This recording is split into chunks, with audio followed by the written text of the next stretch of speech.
ચિરાગભાઈ, આપ આપની સ્ટોરી જરા પ્રેક્ષકોને અત્યારે કહેશો તો અમને આનંદ આવશે. જેમણે ગઈ સાલ ધોરણ 10 પાસ કરે છે અને 2 વર્ષથી ચિરાગભાઈ ઉપર આવી જાવ સ્ટાર્ટઅપ કરે છે. આજથી આપણે વિચાર કરીએ કે 5-7 વર્ષ પછી આ વાવ થરાદ જિલ્લાના વામી ગામનું નાનકડું ગામ છે, આ વિદ્યાર્થીનો અનુભવ અને ટેલેન્ટ ક્યાં સુધી પહોંચશે? ચિરાગભાઈ.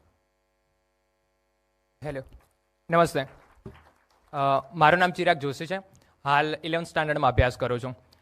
નાનપણથી કમ્પ્યુટર અને ટેકનોલોજીમાં ઘણો રસ હતો, પણ કોરોના પીરિયડ વખતે ઘણો ટાઈમ મળ્યો, એણે મારી લર્નિંગની સ્પીડને ઘણો વેગ આપ્યો. 8મા ધોરણથી સતત સ્ટાર્ટઅપ ઇકોસિસ્ટમ સાથે જોડાયેલો છું અને છેલ્લા 4 વર્ષથી AI ફોર એજ્યુકેશન ઉપર કામ કરું છું કે અત્યારની સૌથી શક્તિશાળી અને પ્રભાવશાળી ટેકનોલોજી હોય એટલે AI. તો AIને શિક્ષણમાં કઈ રીતે ડેપ્લોય કરી શકાય એના ઉપર એક્સપેરિમેન્ટ કરી રહ્યો છું. આ જર્ની દરમિયાન તાઇવાનની વિઝિટ કરવાનો મોકો મળ્યો અને ગયા વર્ષે ચાઇનાની અંદર 10 દિવસની સૌથી મોટી હેકાથોનનું આયોજન કરવામાં આવ્યું હતું. એની અંદર પણ જવાની તક મળી. સતત લર્નિંગ બાય ડુઈંગ અને એક્સપેરિમેન્ટ કરતાં શીખી રહ્યો છું અને આ જર્ની દરમિયાન SSIP દ્વારા મને 20,000ની ગ્રાન્ટ મળી છે, જેનો મેં મારા સ્ટાર્ટઅપને વધારે આગળ લઈ જવામાં ઉપયોગ કર્યો છે. Thank you.